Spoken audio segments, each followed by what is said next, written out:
Up next on Line TV, we have Kat Bremen with our dance team's Line of the Week, Skylar Thomas on the different agriculture classes. Amy, Skylar Thomas to see if the fall weather starts coming in. All that and more, Line TV starts now.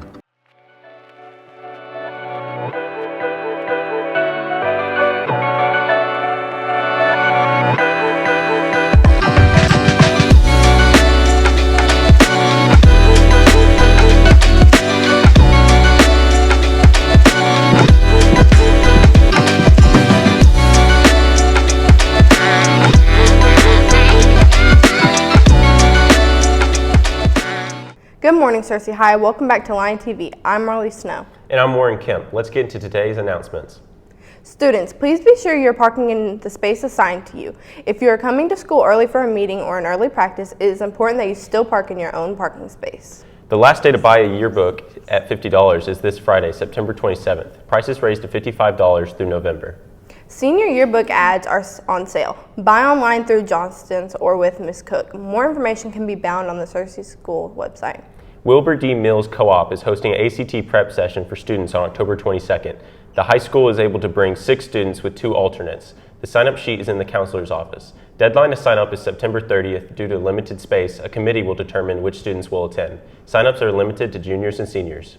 American Legion scholarships were just posted. If you need a paper copy printed, you can stop by the counselor's office. SHS girls help raise money for breast cancer by playing flag football on teams of 10. The game will be October 7th at 6 p.m. at Lions Stadium. Varsity football players will be coaches. Admission will be $5 at the game. Searcy's homecoming court and club sweethearts have been announced. Our homecoming queen is Laura Grace Oxner. Maid of honor is Chloe Berry. Senior maid is Harley Vaughn. Junior maid is Mattingly McCammon, and sophomore maid is Harper Martin. You can see a graphic of all of our homecoming sweethearts for our clubs here at SHS on your screen. Homecoming festivities will take place on October 11th and 12th. Searcy students interested in agriculture have a great outlet to express themselves through. Skylar Thomas caught up with some of Mr. Hudson's students to talk about the class. Searcy High has many different electives. Some of them are for fun and some of them have practical uses. Ag is one that has the best of both. I really enjoy teaching ag because it's one of the few subjects that the kids actually get to go do hands-on things. What I really like about this class is the people in it are really sweet and nice, and if you have a question, they'll help you with it. Being around the power tools and being around the welders, and welding is one of the most important things in my life. In ag, you first learn to do a task or shown how to do that task. Then you do it yourself. This helps make the classroom that much safer. We take a lot of safety precautions when we're out in the shop, out at the barn or the animal science facility. This class is that it has like a whole wide variety and range of things you can do. So I try to take in as much information as I can. With ag, you learn many of the things that you would at a trade school, which could make learning that trade easier than if you didn't have the class. We do a lot of our own repairs. I teach animal science, vet science, and advanced animal science, survey of ag, and advanced ag mechanics. We just work side by side and trying to plan stuff out. I like wiring light bulbs, and we sometimes like work on the lights above us. In this class, you learn many soft skills that will later help you succeed in whatever you choose to do in life. We do a lot of public speaking. We learn how to talk to people. We learn how to communicate.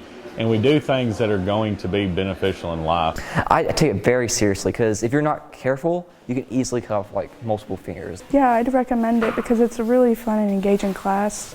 If you like hands-on classes, then consider looking into ag. But that's all I have for you, sending it back to the anchors at the news desk.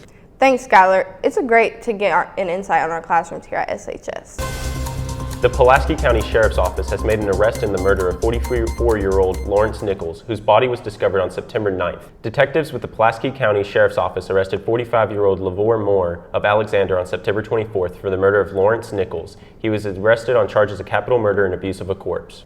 On Monday, Arkansas Secretary of State John Thurston asked the Arkansas Supreme Court not to count votes on an amendment that would kill a casino project in Polk County.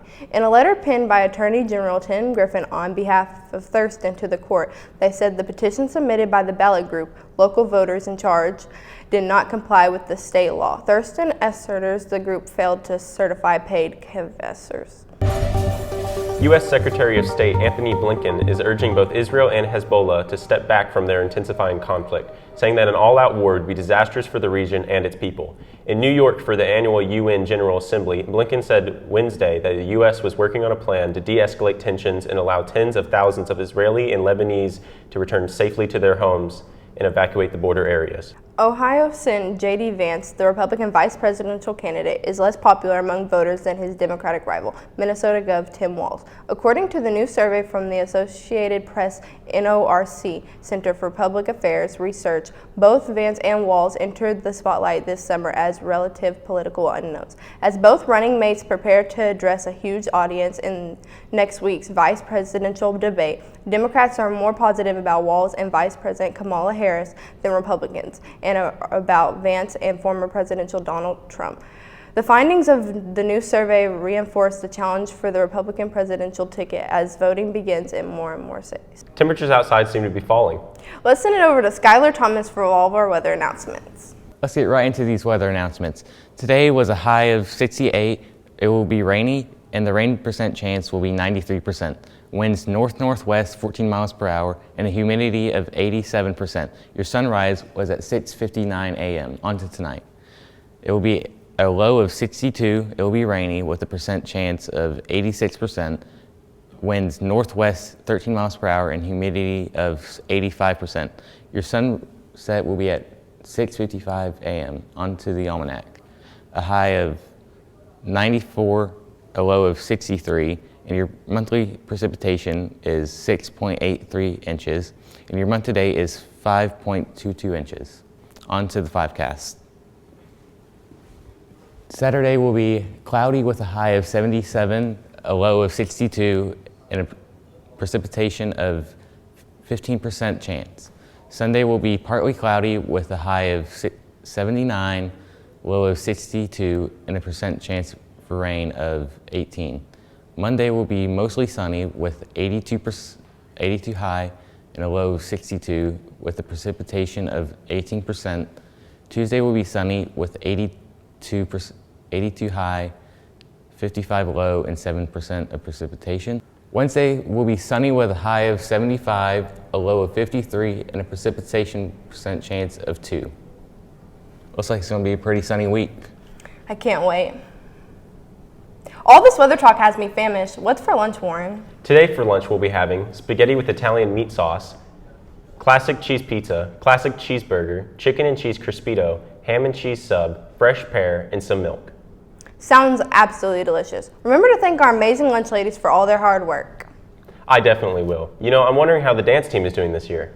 Well, lucky for us, we have Kat Bremen talking to someone on the dance team to give us some insight.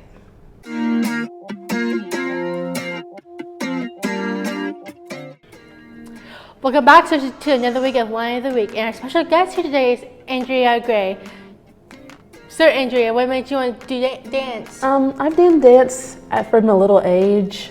I started when I was 4 years old, and it's always stuck with me. So when I got to high school, I knew I had to try out in the 10th grade to be on the dance team here. Okay, and are there any challenges when it comes to dance? Yes, obviously you have to stretch every single day to be flexible, to be able to do all the moves. You have to learn all the motions to every different dance and all the things. So it's very challenging, but I think I really do love it, and everybody on the team loves it. Okay, and what does a regular day of dance look like? So we have practice 7th period. Our coach will come down there and we'll start with a good stretch, a little warm up. And then we'll start learning our choreography for the games on Fridays, or if we have, during basketball season, there's games on like Tuesdays and Thursdays, so we learn the choreography for those games. And basically we just have a good time together, and we have team bonding and team building together, so we can just have a good time. And finally, what do you think about your dance team? I love my dance team. I think they're a great group of ladies. We have a great coach. We have 2 great managers. I think we're just going to have a strong season this year, and that everything's going to go great. Well, unfortunately, that's all the time we have left in this week's Line of the Week. I'm Kat Bremen, and I'll see you guys next week, Cersei.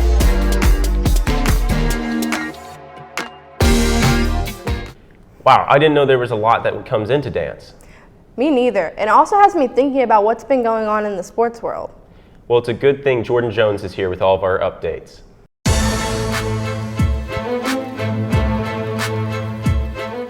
Happy Friday, Cersei. Let's head into some sports updates before heading into the weekend. The SHS golf team had their conference tournaments earlier this week where the girls would finish third as a team while the boys would be crowned conference champions. Both teams qualified for the state tournament. The player who had the lowest score was Luke Killo, and he came first overall with a total of 71. Luke Killo has been a medalist for 3 out of the 4 years that the golf team has made it to the conference tournament, and we are excited for the boys and girls tournament run at state. The SHS football team has their first 5A Central Conference game later tonight against the Whitehall Bulldogs on the road at 7. The theme will be USA, so please come out with all your flags and American wear to support your Lions. Tomorrow morning at 11 a.m., the SHS volleyball team will have their makeup game against West Memphis in the arena. With the tennis team picking up the win recently, they will have to take on Lakeside at Monday on 4 p.m. on the road, and we will have your results during next week's show. Moving on to national sports, the WNBA playoffs have kicked off with some teams beating others clean, such as the Las Vegas Aces defeating the Seattle Storm 2-0 with the help of this year's MVP, Asia Wilson, who would have 24 points and 13 rebounds in just Game 2 alone. With that, they will advance to the second round to play the New York Liberty, which, speaking of, would defeat the Atlanta Dream with the help of their starting three-point specialist, Sabrina Ionescu, who would have 36 points and 9 assists in Game 1. With this matchup, the set between Asia Wilson and Sabrina is looking to be an interesting series between the two. The number 1 pick, Caitlin Clark and the Fever, have struggled in Game 1 against the Connecticut Sun, where the Fever would lose 93-69. We will cover the coming games between the Sun and the Fever, as well as Game 1 between the Minnesota Lynx and the Phoenix Mercury next week. You can't go a week without missing college football, and you also can't go without missing the big games happening tomorrow, which include the Arkansas Razorbacks and Texas A&M battling it out in the Southwest Classic at AT&T Stadium in Dallas, Texas. This will be the 81st meet between the two teams, and Arkansas is looking to extend their record with the lead of 42 to Texas A&M's 35, while the Aggies are looking to keep their win streak going, which they have won the past 2 years. Most people have been talking about this week's upcoming games since last week, which includes 4th-ranked Alabama and 2nd-ranked Georgia will take on one another in what is looking to be a physical brawl between both teams in Tuscaloosa. Last time these two teams met was in the SEC Championship last year, where the Crimson Tide would pick up the win, not only defeating the Bulldogs, but also ruining their playoff hopes, taking their spot instead in the bracket. Well, that's all the sports updates I have for you today, Cersei. I hope you have an amazing weekend, and now let's send it back to the news desk with Warren and Marley. Thanks, Jordan. Well, it seems like we made it to the end of another episode of Lion TV. Cersei, don't forget to subscribe to our YouTube channel at Cersei High Lion TV. And to follow us on X at Lion TV, Instagram at Cersei Lion TV, and on Facebook at Cersei High Lion TV. Signing off, I'm Warren Kim. And I'm Molly Snow. Have a good weekend, Cersei.